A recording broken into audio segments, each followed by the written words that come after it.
क्या आप जानते हैं, पिछले 5000 सालों से पवन पुत्र हनुमान जी इस धरती पर एक ऐसे रहस्यमयी पर्वत पर जीवित हैं जहां आज तक कोई साधारण मानव पहुंच ही नहीं पाया। और आज जीवा इंस्पायर पर हम उसी दिव्य रहस्य की कहानी लेकर आए हैं।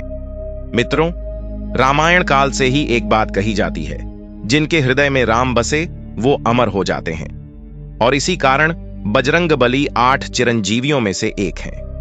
माता सीता ने उन्हें अमृतत्व का वरदान देते हुए कहा था कि धर्म की रक्षा के लिए तुम सदा जीवित रहोगे, कालयुग के बाद भी।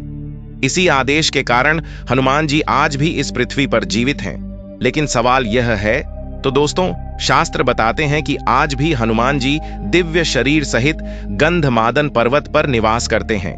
यह वही पर्वत है जहां महर्षि कश्यप ने तपस्या की थी, जहां देवता, गंधर्व, किन्नर और सिद्ध अर्ष आज भी आते जाते हैं। गंधमादन पर्वत किसी भी साधारण व्यक्ति के लिए पहुंच पाना लगभग असंभव है। यह कैलाश पर्वत की तराई में तिब्बत क्षेत्र में स्थित है, वही स्थान जहां से हनुमान जी ने लंका की ओर अपनी महान छलांग लगाई थी। वनवास के दौरान जब पांडव इस पर्वत पर पहुंचे तो भीम ने देखा हनुमान जी शांत स्वरूप में विश्राम कर रहे थे।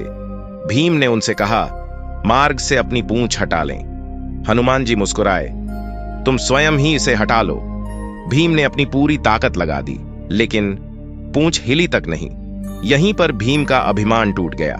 कहा जाता है कि गंधमादन पर्वत पर श्री राम और हनुमान जी का एक दिव्य मंदिर स्थित है और आज भी वहां भगवान श्री राम के पग चिन्ह मौजूद हैं। श्री राम इसी पर्वत पर बैठकर वानर सेना के साथ लंका युद्ध की योजनाएं बनाया करते थे। 1. नेपाल से होते हुए मानसरोवर के पार 2, भूटान की कठिन पहाड़ियों से 3, अरुणाचल प्रदेश होते हुए चीन की दिशा से। लेकिन कहा जाता है सिर्फ वही व्यक्ति यहां तक पहुंच सकता है जिसकी आत्मा पूर्णतः पवित्र हो। भागवत पुराण बताता है कि जब श्री राम पृथ्वी छोड़ने वैकुंठ जा रहे थे, उन्होंने हनुमान जी से कहा, धरती पर रहकर धर्म की रक्षा करना। भगवान की आज्ञा मानकर हनुमान जी ने इस दिव्य, तेजस्वी और शक्तिशाली पर्वत को अपना निवास बना लिया। यहां पहले धन के देवता कुबेर भी रहा करते थे।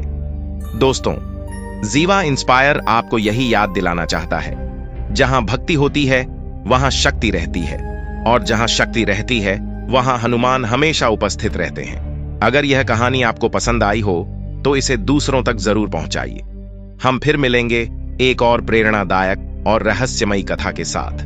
जीवा इंस्पायर, इंस्पायरिंग द सोल, क्योंकि ज्ञान ही असली शक्ति है।